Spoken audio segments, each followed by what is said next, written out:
Graça e paz, irmãos, amém? Amém?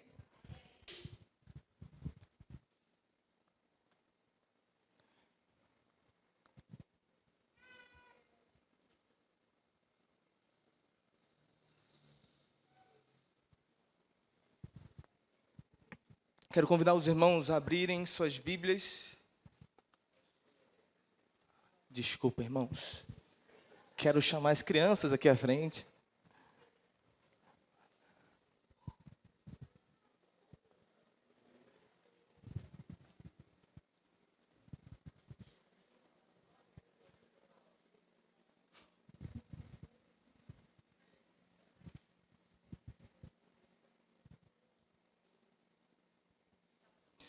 Vamos orar pelas nossas crianças. Senhor Deus, queremos de forma especial nesse momento colocar todos os filhos e filhas, Senhor, nosso, Senhor, da Igreja Presbiteriana do Barreto. Cada criança, Senhor, que tem sido instruída, Senhor, nessa casa, Senhor Deus. Que o Senhor possa cuidar dos corações delas, Senhor. Que elas possam crescer, Senhor, em estatura, mas também em graça, em conhecimento do Senhor Jesus Cristo. Esteja ajudando cada pai e cada mãe, Senhor, a instruir os seus filhos no teu caminho. Esteja também, Senhor, dando força, Senhor, dando um senso de propósito a cada professor que se dispõe, Senhor, a estudar, a se preparar, Senhor, para instruir e ajudar os pais na educação cristã dos filhos. Nos ajuda, Senhor, a sermos exemplos para que eles possam olhar para nós, Senhor, e glorificar a Ti através das nossas vidas. Esteja com cada uma delas, Senhor. Esteja cuidando de cada uma delas. Assim nós oramos em nome de Jesus. Amém. E amém.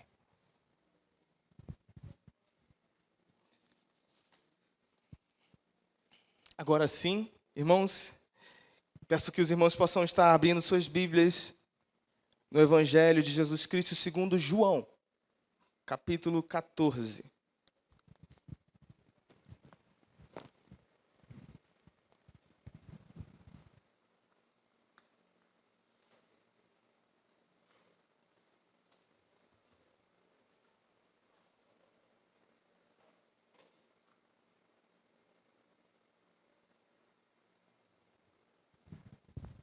Evangelho de João, capítulo 14, dos versos 16 a 26.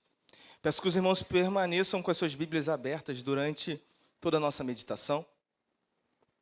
João 14, 16 a 26.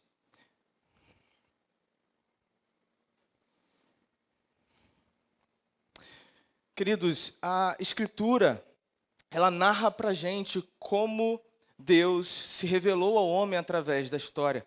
Nas Escrituras nós conseguimos perceber quem Deus é, ela nos instrui acerca de quem Deus é e também de quem nós somos, o que Deus espera de nós. Porém, Deus ele se revela a nós num contexto bem específico. As Escrituras têm um pano de fundo importante, é nesse pano de fundo que Deus se revela. E esse contexto específico é justamente o plano de Deus de redimir um povo para si. Nós vemos no relato bíblico justamente o engajamento de Deus na redenção de pecadores. Quando nós analisamos as Escrituras como um todo, nós conseguimos perceber uma narrativa muito clara. Deus, ele cria todas as coisas. Nós vemos isso no relato de Gênesis 1 e 2. Então Deus cria os céus e a terra, cria tudo que neles há, e de forma especial, ele cria o homem. E nós vemos que Deus separa ali na narrativa de Gênesis, o capítulo 2, para dar um destaque, dar um zoom nessa criação do homem. Deus olha para o mundo e tudo que ele cria e diz que é bom. Porém, quando ele olha para o homem, na representação de homem e mulher, ele olha e diz que é muito bom. Deus cria todas as coisas. E Deus cria o homem de forma especial, porque nele há a imagem de Deus. E o homem tem um privilégio de ter um relacionamento íntimo com Deus, porque Deus firma uma aliança com esse homem. Uma aliança de amor, de caminhada junto. Deus decide se relacionar de forma especial com esse homem. E nós vemos que Deus criou o homem para essa relação, para estar conectado com ele. Porém, nós vemos que algo acontece. No relato de Gênesis 3, há uma outra fase dessa história. O homem decide viver por si só e deseja quebrar esse relacionamento. E ele, de fato, o faz. Ele rompe essa relação com Deus. Ele dá as costas para Deus quando quebra a aliança feita. E essa aliança foi feita representativamente por meio daquela árvore que Deus falou para que o homem não comesse. Deus fala: Adão, você pode comer de todas as coisas, menos da árvore que está no centro.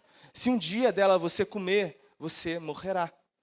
E essa morte é justamente essa desconexão. Aquilo era o ponto que firmava essa aliança de amor e relacionamento entre Deus e o homem.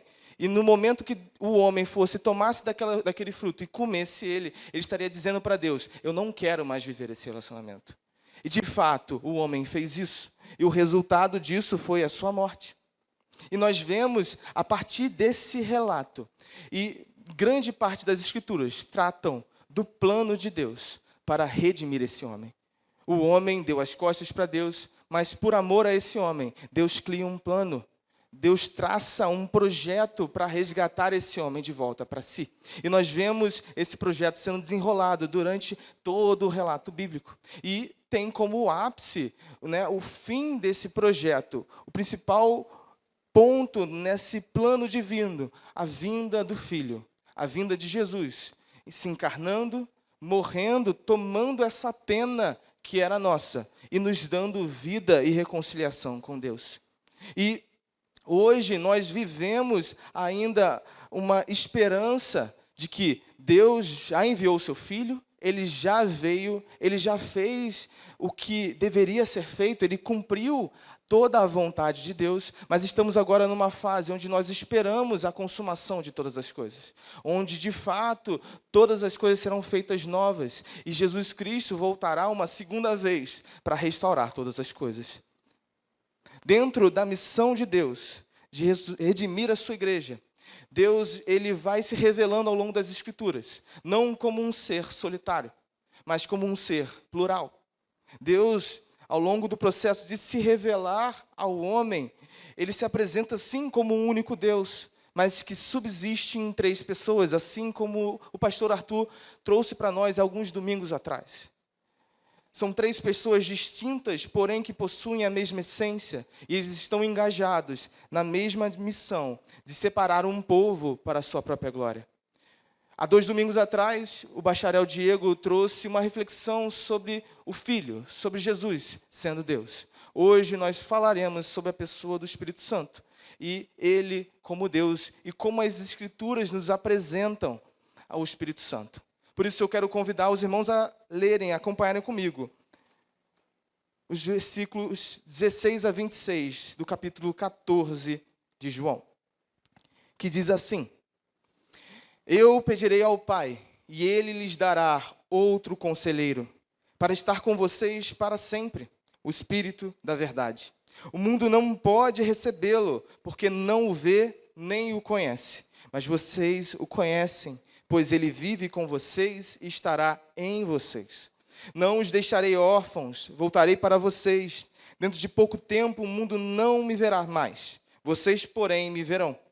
Porque eu vivo, vocês também viverão. Naquele dia compreenderão que estou em meu Pai, vocês em mim e eu em vocês. Quem tem os meus mandamentos e lhes obedece, esse é o que me ama. Aquele que me ama será amado por meu Pai. E eu também o amarei e me revelarei a ele. Disse então Judas, não os Iscariotes: Senhor, mas por que te revelarás a nós e não ao mundo? Respondeu Jesus: Se alguém me ama, obedecerá à minha palavra. Meu Pai o amará, nós viremos a ele e faremos morada nele. Aquele que não me ama, não obedece às minhas palavras. Estas palavras que vocês estão ouvindo não são minhas, são de meu Pai que me enviou. Tudo isso lhes tenho dito, enquanto ainda estou com vocês. Mas o Conselheiro, o Espírito Santo, que o Pai enviará em meu nome, lhe ensinará todas as coisas e lhes fará lembrar tudo o que eu lhes disse. Amém. Vamos orar, irmãos? Senhor Deus, Espírito Santo, fale através da Tua palavra conosco, Senhor. Que hoje nós possamos sair daqui cheios da Tua presença, Espírito. Cheios de Ti, Senhor. Assim como o Senhor usou os teus servos no passado, nós desejamos ser usados em tuas mãos, Espírito Santo de Deus. Por isso, fale conosco, nos instrua, nos ensina por meio da palavra de Deus. Assim nós oramos, em nome de Jesus. Amém e amém. Irmãos, o Evangelho de João, em seu conteúdo base, trata do mesmo tema que os demais evangelhos. O mesmo tema que se encontra em Mateus, Marcos e Lucas. Em suma, todos eles apresentam a mesma narrativa sobre o nascimento, sobre o ministério, sobre a morte e ressurreição do nosso Senhor Jesus Cristo. Contudo, Mateus, Marcos e Lucas, eles são chamados sinóticos justamente porque eles apresentam na sua substância uma construção de narrativa muito semelhante uns aos outros, porém direcionadas para públicos distintos. O que há de diferente entre Mateus, Marcos e Lucas é justamente a linguagem e o direcionamento que os autores dão para um público específico. Eles são muito semelhantes em seu conteúdo e nas partes das histórias de Jesus Cristo ao longo do seu ministério. Porém, quando nós olhamos para o Evangelho de João, a gente nota uma diferença na substância e no método de apresentação da narrativa do Evangelho de Jesus Cristo, em relação a todos os outros. Por exemplo, muitos acontecimentos que ocorreram no ministério de Jesus só estão presentes nos 3 evangelhos sinóticos. Tem muitos casos que não estão presentes no Evangelho de João. E o contrário também é verdadeiro.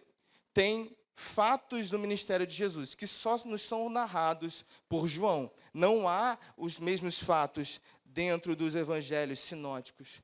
E um dos destaques para essas partes que são diferentes em João é justamente um bloco de narrativa que está entre o capítulo 13 e 17.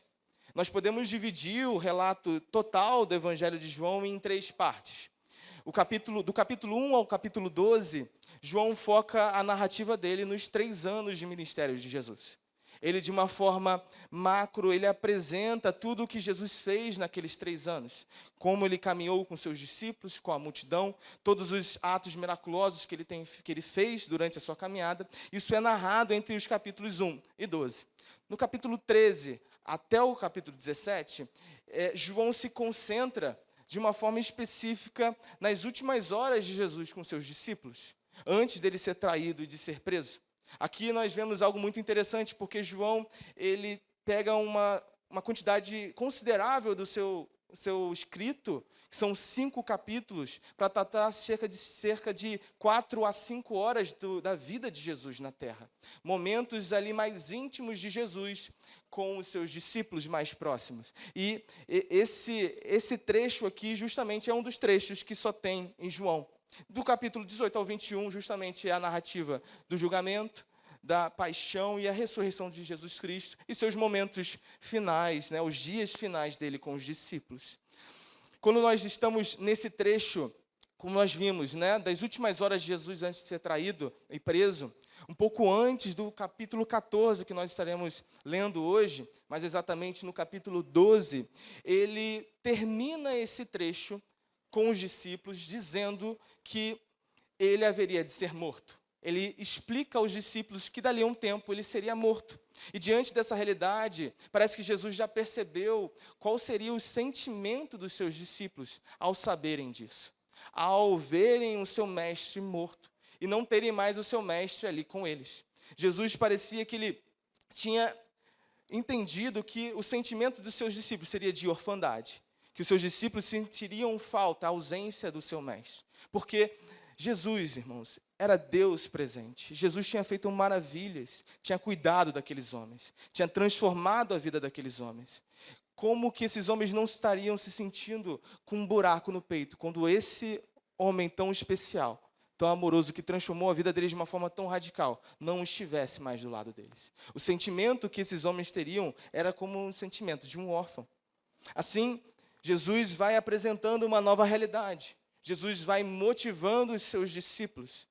Ele vai apresentando de tudo o que vai acontecer assim quando ele voltar para o Pai.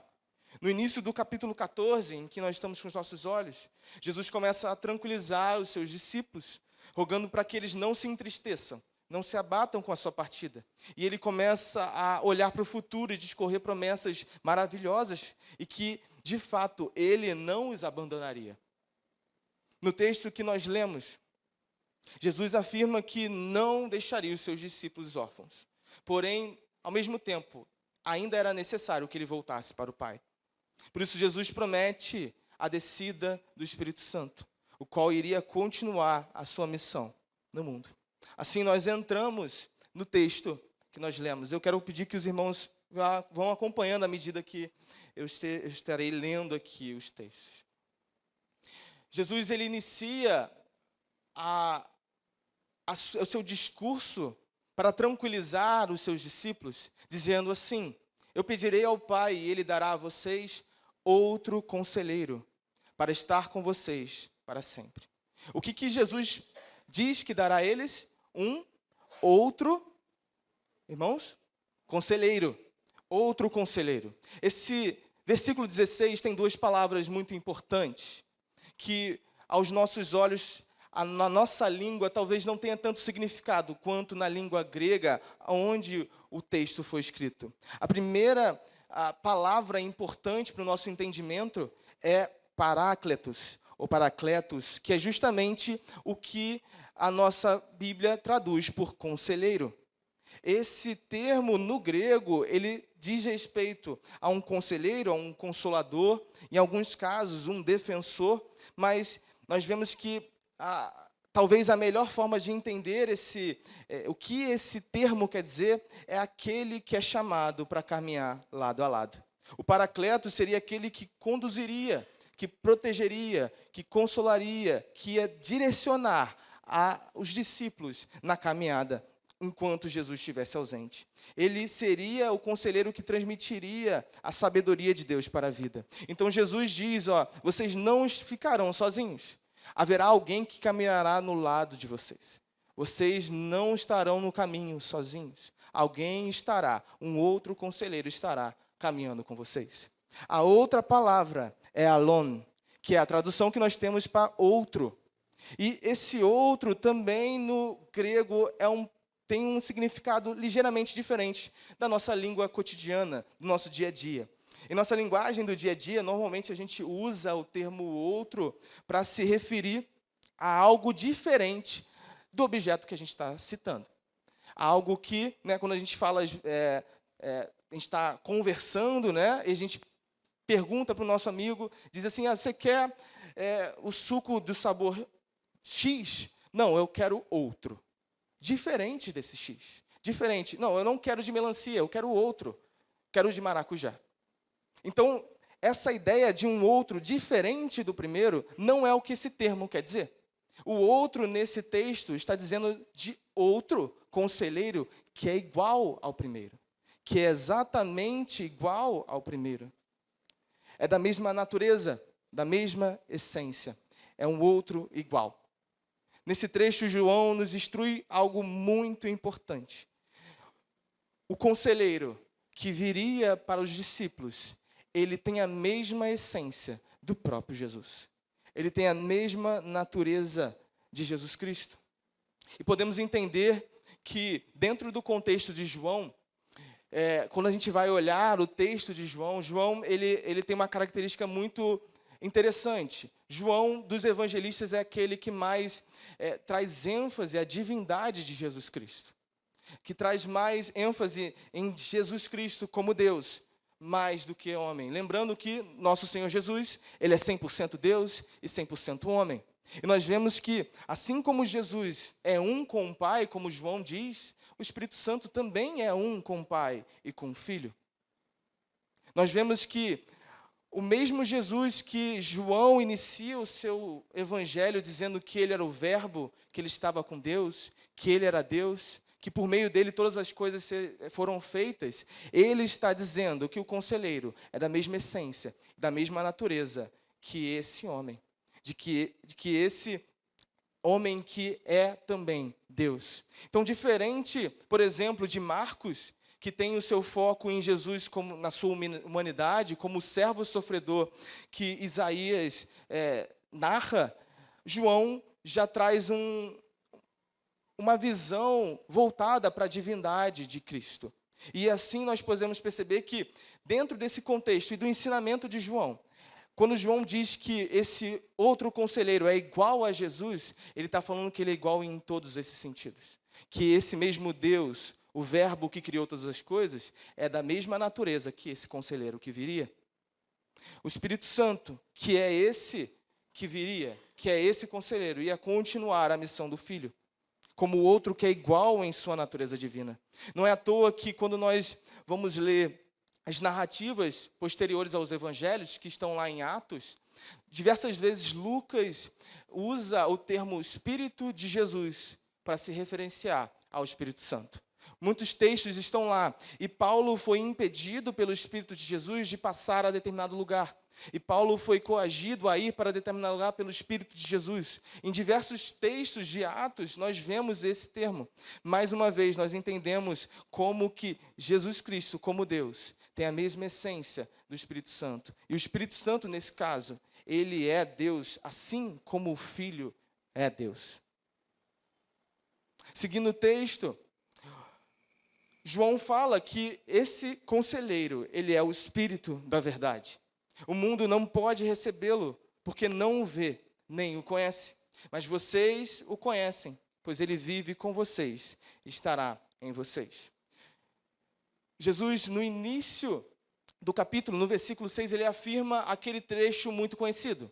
Eu sou o caminho, a verdade e a vida.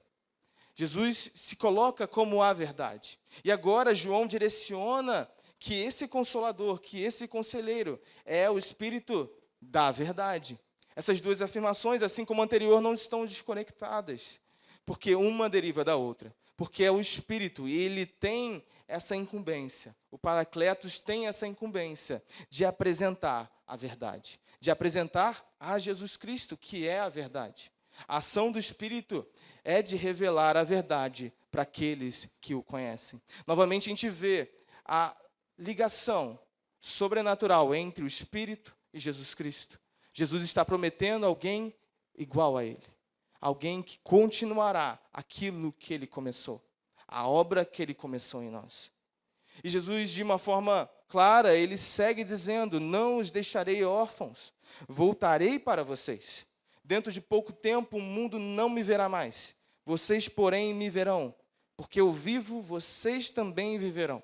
Naquele dia, compreenderão que eu estou em meu Pai, vocês em mim e eu em vocês. Quem tem os meus mandamentos e lhes obedece, esse é o que me ama. Aquele que me ama será amado por meu Pai, e eu também o amarei e me revelarei a ele. Disse então Judas, não Iscariote: Senhor, mas por que te revelarás a nós e não ao mundo? Jesus responde: se alguém me ama, obedecerá a minha palavra. Meu Pai o amará. Nós viremos a ele e faremos morada nele. Aquele que não me ama, não obedece às minhas palavras. Essas palavras que vocês estão ouvindo não são minhas, são de meu Pai, que me enviou. Jesus afirma claramente, com todas as palavras, que não deixaria os seus discípulos órfãos. Jesus afirma que ele voltaria para eles. E é interessante a gente perceber no versículo 20, que Jesus, ele trata de um dia no futuro. Ele diz assim: naquele dia,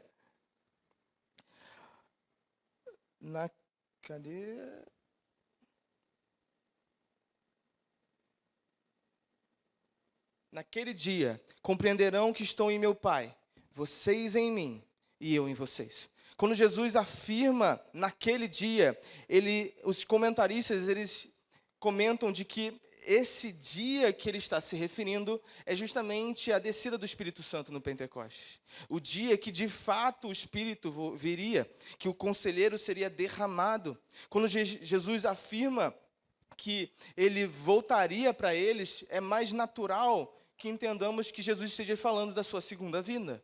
Da sua segunda vida em corpo. Entretanto, a gente não pode descartar que esse trecho pode ser interpretado como justamente a descida do Espírito Santo. A vinda do Espírito Santo como alguém que é o Paracletos, igual a Jesus. Que é o conselheiro igual a ele. Seguindo essa linha de raciocínio, Jesus promete sim a sua volta no corpo, a segunda vinda gloriosa. Porém, enquanto ele não voltar, o Espírito seria enviado pelo Pai e pelo Filho, como conselheiro que habitaria naqueles que recebessem Jesus Cristo, a quem Jesus se revelou.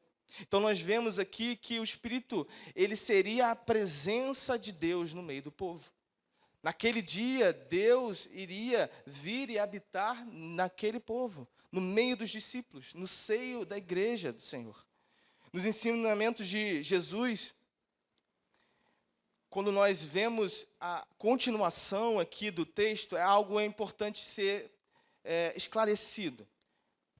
Jesus, ele afirma que o Espírito, em resposta a Judas, que o Espírito não viria para todo mundo, no sentido da totalidade, todas as pessoas, irrestritamente, mas que ele viria apenas para o povo escolhido de Deus, apenas sobre a igreja. Ele atrela essa vinda do Espírito ao fato da obediência e do amor a ele. Ele diz assim: se alguém me ama, obedecerá a minha palavra. Meu Pai o amará. Nós viremos a ele e faremos morada nele. Aquele que não me ama e não obedece às minhas palavras. Aquele que não me ama e não obedece às minhas palavras. E essas palavras que vocês estão ouvindo não são minhas, são de meu Pai que me enviou. Nós vemos aqui que Jesus diz que se aqueles discípulos obedecessem aos mandamentos de Jesus, Jesus o amaria, o Pai o amaria, e Jesus e o Pai viria e habitaria nele. Então nós vemos uma sequência aqui muito clara: a obediência do servo, o amor a Deus pela obediência e assim a habitação do Espírito. O Espírito viria para esses homens que obedecem e amam a Deus. Porém, nós vemos no relato das Escrituras, recorrentemente, que nós somos incapazes de obedecer a Deus com os nossos méritos. Nós somos incapazes de, com os nossos próprios esforços, alcançar a obediência que Deus exige de nós e, de fato, amar a Deus da forma que Ele exige que nós o amamos. Nós somos incapazes de fazer isso sem auxílio. A solução desse dilema está justamente na continuação do texto. Se nós pararmos aqui, algo não fecha, algo não fica completo. E nós vemos que o papel do conselheiro é fundamental para que tudo isso seja possível. Jesus continua o texto, dizendo: tudo isso tenho dito enquanto ainda estou com vocês. Mas o conselheiro, o Espírito Santo, que o Pai enviará em meu nome, ensinará a vocês todas as coisas e fará vocês lembrarem tudo o que eu disse. Jesus afirma que o Pai enviará em seu nome o Espírito, o qual ensinará a vocês todas as coisas e fará vocês lembrarem de tudo o que eu estou te ensinando. Jesus sabia que a presença dele ali era a presença do próprio Deus, e ele estava ali para guiar aqueles homens. Ele estava presente ali para direcionar a vida deles em obediência ao Pai, aos seus mandamentos. Mas Jesus olha para frente e entende o seguinte: sem mim vocês não conseguem. E é isso a verdade. Jesus sabia que eles não conseguiriam obedecer e amar a Deus sem auxílio, sem a graça que vem dele. Nós vemos aqui que Jesus continua e dá a solução para isso. Fiquem tranquilos, o Espírito Santo ensinará vocês. Assim como eu guio vocês agora no caminho do Senhor, em obediência, assim como eu direciono os passos de vocês, o Espírito os ensinará tudo o que vocês precisam fazer. O Espírito lembrará tudo o que eu vos ensinei. O Espírito Santo é o conselheiro que dirige o povo de Deus quando o mestre, como o dono da igreja, não estar aqui. Nós vemos que Jesus olha para frente e diz que para aqueles discípulos, que eles seriam capacitados, seriam santificados, seriam conduzidos por esse conselheiro, para que eles pudessem permanecer em obediência e amor a Cristo. Então, a vida do Espírito Santo na vida dos discípulos era quem garantia a obediência. É quem garantia e selava a proximidade de Deus e do Filho, de Deus Pai e do Filho com os discípulos. Era o Paracletos que conduziria os discípulos em uma vida para Deus, regenerando os discípulos, transformando e santificando os discípulos. É por meio dele que os discípulos seriam sustentados e conectados a Cristo. Mas, irmãos, o que tudo isso tem a dizer para nós hoje? O que a realidade do conselheiro, do Espírito Santo, impacta na nossa vida aqui e agora? Eu queria trazer alguns ensinamentos práticos para nós. Irmãos, o Deus que estava em missão na época dos apóstolos, do primeiro século, ele continua em missão no mundo agora, e de forma evidente na obra do Espírito Santo. Irmãos, se nós hoje estamos aqui, se nós cantamos e declaramos Jesus Cristo é o Senhor, é pelo Espírito. Foi porque o Espírito transformou o nosso coração. Nós não diríamos Jesus Cristo é o Senhor, senão pelo Espírito habitando em nós. Nós não o reconheceríamos. Nós não teríamos sido revelados a nós a realidade de Cristo. Mas é o Espírito que regenera, que tira a nossa cegueira, que destampa os nossos ouvidos para que o Evangelho faça diferença em nosso coração, para que a nossa vida seja transformada. É Ele que nos chama de forma eficaz para a luz. Ele que nos tira das trevas. Ele que nos faz voltar para Cristo. Então, se hoje nós estamos aqui louvando a Deus, se hoje nós estamos unidos aqui como um corpo, é porque o Espírito nos chamou individualmente. Porque o Espírito quebrantou o nosso coração para que nós estejamos aqui agora. É o Espírito que faz isso. E é Ele também que nos santifica. Nós sabemos que não há mais condenação. Não há mais pecado que nos aprisione. Porém, temos uma caminhada de santificação. Temos uma caminhada para nos tornar apresentáveis ao noivo, sem mácula, sem mancha, sem pecado. E precisamos lembrar que quem de fato nos santifica é o Espírito Santo. Todos nós sabemos, nós ouvimos isso muitas vezes, de que o processo de salvação não há nenhum tipo de ação nossa. É graça do início ao fim.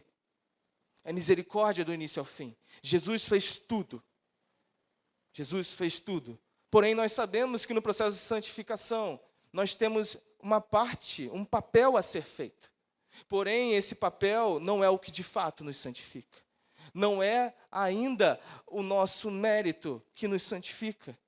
Mas é nós nos tornarmos apresentáveis, nós nos colocarmos por meio do nosso engajamento na vida comunitária, na leitura das Escrituras, na oração, para que diante do Espírito o nosso coração seja santificado, a nossa vida seja santificada. É o Espírito que nos faz pessoas, homens e mulheres, melhores.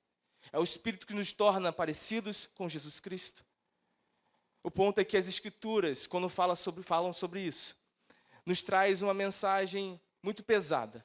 As Escrituras dizem de que nós podemos entristecer, nós podemos atrapalhar a obra do Espírito em nós. Quem perde com isso, irmãos? Somos nós. Pela nossa falta de compromisso, de engajamento na vida espiritual, na vida comunitária, nós podemos sim atrapalhar a ação do Espírito em nossas vidas. Atrasar aquilo que Ele já tem feito em nossas vidas.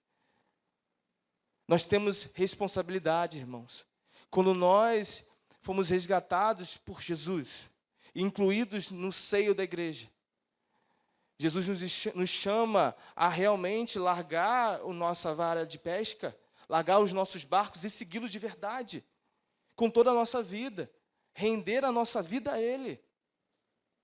Render o nosso coração, abrir o nosso coração para que o Espírito transforme as nossas vidas a cada dia mais como Jesus. Nós temos parte nisso, irmãos. E muitas vezes nós temos negligenciado todos os meios que Deus tem nos provido para crescer, amadurecer no Espírito Santo. Nós só crescemos e amadurecemos no Espírito quando nós nos colocamos diante da palavra dEle, ouvindo, lendo, falando, quando nós nos engajamos na missão, quando nós participamos da mesa do Senhor em comunhão com os irmãos. Quando nós entregamos o nosso coração a Ele, nós temos parte nisso, irmãos. E o Espírito Santo deseja transformar as nossas vidas. Que nós possamos cooperar com isso. Que nós possamos buscar cada dia mais a santidade. É Ele também, o Espírito Santo de Deus. É Ele quem distribui os dons aos santos para a edificação do corpo. Paulo, quando trata acerca dos dons, os dons que são dados e distribuídos pelo Espírito, ele diz que o Espírito dará a cada um de nós um dom. Alguns mais, outros menos, mas todos nós temos uma função no corpo de Cristo. Nós temos algo que Deus nos chamou para abençoar uns aos outros e para abençoar o mundo com a luz de Cristo. O Espírito Santo nos deu dons para que nós possamos servir uns aos outros, amar uns aos outros, edificar uns aos outros. E tudo isso nós fazemos para a glória de Deus. A pergunta que nós devemos nos fazer, irmãos, é o que nós temos feito com esses dons. Nós temos sido como aqueles servos que, na parábola falada por Jesus, recebeu o talento do seu senhor, enquanto ele saía para viajar. Nós somos aquele servo que escondeu o talento debaixo da terra, para que ninguém roube, para que nem tome, para que ele não tenha aquele medo de quando o Senhor voltar, ele tenha perdido, ele tenha sido roubado. Ou nós somos aqueles servos que pegaram aqueles talentos e multiplicaram, desenvolveram, eles realmente colocaram em prática aqueles talentos. Eles investiram e conseguiram multiplicar aquilo. Eles conseguiram desenvolver a tal ponto de quando o Senhor voltou e disse, olha, toma aqui de volta e mais alguma coisa, porque eu fui lá, eu fiz, eu coloquei isso em prática e agora eu estou te dando, oferecendo a você, Senhor, algo a mais. Muitas vezes nos é dado talentos, dons, e nós guardamos. Nós não os desenvolvemos, nós não os colocamos em prática para abençoar o outro. Irmãos, a Bíblia é clara. A Bíblia diz que quando um não exerce a sua função, ou ele está em um local que ele não deveria estar, exercendo uma função que ele não deveria exercer, todo o corpo sofre, todo o corpo sente. A pergunta que nós temos que nos fazer, o que nós temos feito com os dons e os talentos que o Espírito Santo tem nos dado? Se hoje ele perguntar para mim e para você, o que você fez com esse dom que eu te dei? Você amou e você abençoou e serviu o seu irmão? Ou você escondeu esse dom e permaneceu sentado no seu banco, só sendo servido por aqueles que estão exercendo os seus dons? Se o Espírito Santo te perguntar isso hoje, irmão, o que você diria para ele? O Espírito Santo também é aquele que nos conecta com o Pai e nos une com Cristo. É Ele que age de forma sobrenatural e poderosa no mundo de acordo com a sua soberana vontade. Irmãos, o Espírito Santo, Ele é Deus. E Ele age como Ele bem entender. Ele não pode ser aprisionado nas nossas mentes, na nossa agenda, naquilo que nós achamos que deve ser. Ele é livre. Ele é Deus. Porém, Deus decidiu, de forma soberana, agir no mundo hoje por meio de mim e de você. Deus decidiu que o Espírito habitaria em nós, para que nós sejamos a diferença nesse mundo. Deus escolheu que seria dessa forma. Deus disse que nós seríamos a luz do mundo. E por isso Ele nos deu o Espírito, para que Ele haja através de nós. Precisamos lembrar que nós somos agentes de transformação para esse mundo. Nós não podemos terceirizar a nossa responsabilidade, o que está nas nossas mãos. Nós não podemos deixar para outros o que Deus nos deu para fazer aqui e agora. Não tem como uma igreja que está lá em São Paulo fazer diferença aqui no Barreto. Deus colocou a gente aqui no Barreto. E o Espírito Santo deseja usar a gente aqui no Barreto. O trabalho que você tem, Deus decidiu te usar lá. E o Espírito Santo irá agir, querendo você ou não, através da sua vida. Mas será muito mais fácil, irmãos, se você se deixar ser moldado, se deixar ser usado. O Espírito Santo deseja se mover através de nós. E nós não devemos ser alguém que o impeça, que o atrapalhe, mas que a gente possa entregar o nosso coração para ser usado pelo como Ele quer, para que vidas sejam transformadas, para que corações sejam regenerados. Também, diferente de outros falsos deuses, Deus não está longe de nós. Diferente dos deuses gregos do Olimpo, onde eles estão lá com os seus afazeres, com os seus pensamentos, que não estão nem aí com os pobres mortais.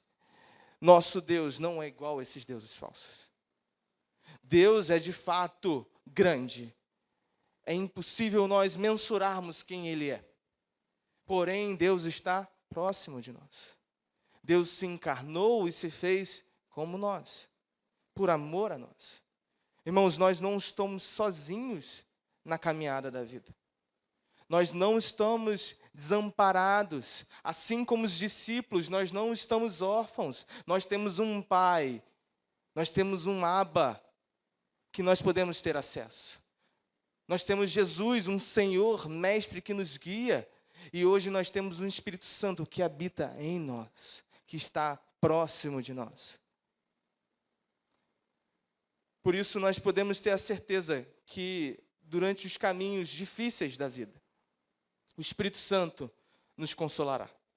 O Espírito Santo enxugará as nossas lágrimas. O Espírito Santo nos tomará pela mão e nos levantará quando nós cairmos no caminho. Porque Ele está próximo. Ele não está longe. Ele está aqui conosco. Por isso, irmãos, não sei se você hoje está passando dificuldade. Mas com certeza você já passou e eu quero te dar uma notícia que talvez não seja tão boa. Nós iremos passar por muitas outras.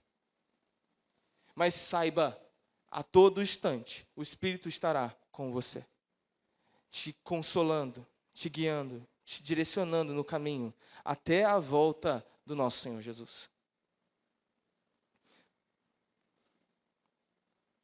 Irmãos, o ápice da missão de Deus, de redimir o seu povo, foi sim a encarnação do Filho, a sua morte e a sua ressurreição. No Éden, como nós falamos, todos nós fomos desconectados de Deus. E naturalmente nós somos incapazes de mudar essa situação. Por natureza nós não conseguimos, na verdade, por natureza nós não queremos isso. Nós não queremos nos reconectar com Deus novamente. Por isso todos nós morremos. Mas Jesus, em sua morte e ressurreição, mudou todo esse cenário. Porém, Ele fez muito mais, irmãos, do que nos reconectar com Deus. Ele foi além. Ele permitiu que o próprio Deus habitasse em nós. Ele permitiu que o Deus estivesse mais próximo do que nunca.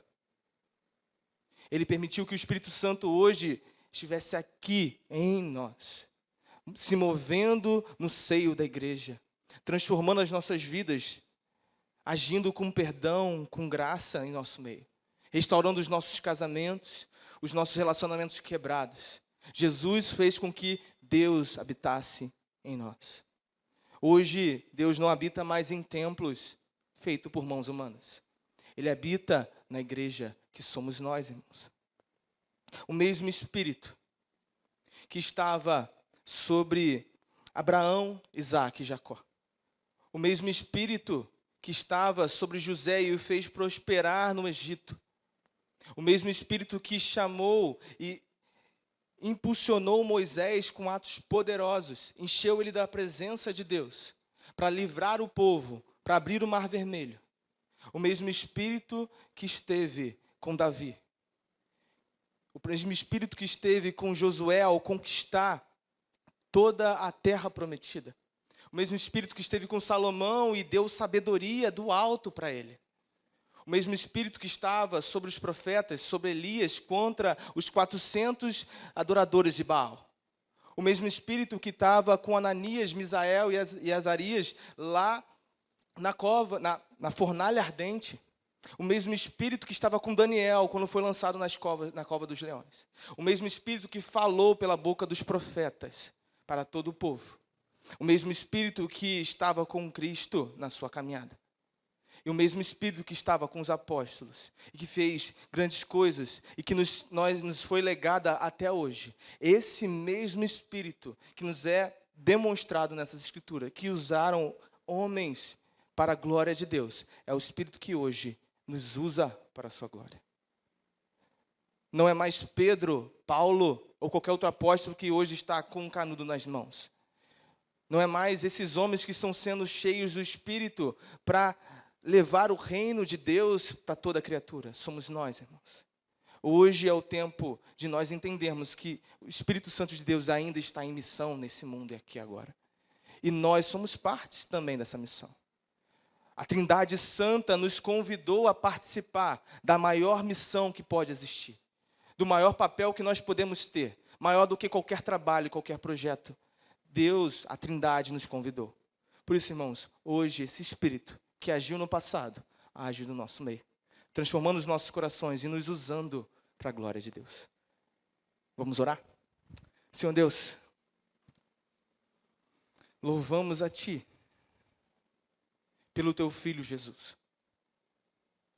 Jesus, nós louvamos a Ti porque o Senhor fez tudo por nós. Hoje o Senhor está à destra do Pai, reinando soberano. Mas o Senhor não nos deixou sós. O Senhor, junto com o Pai, enviou o Espírito Santo, o conselheiro, o consolador, o nosso defensor para caminhar ao nosso lado. Espírito Santo de Deus, nós te adoramos junto ao Pai e ao Filho, porque o Senhor é digno. O Senhor estava presente na criação de todas as coisas.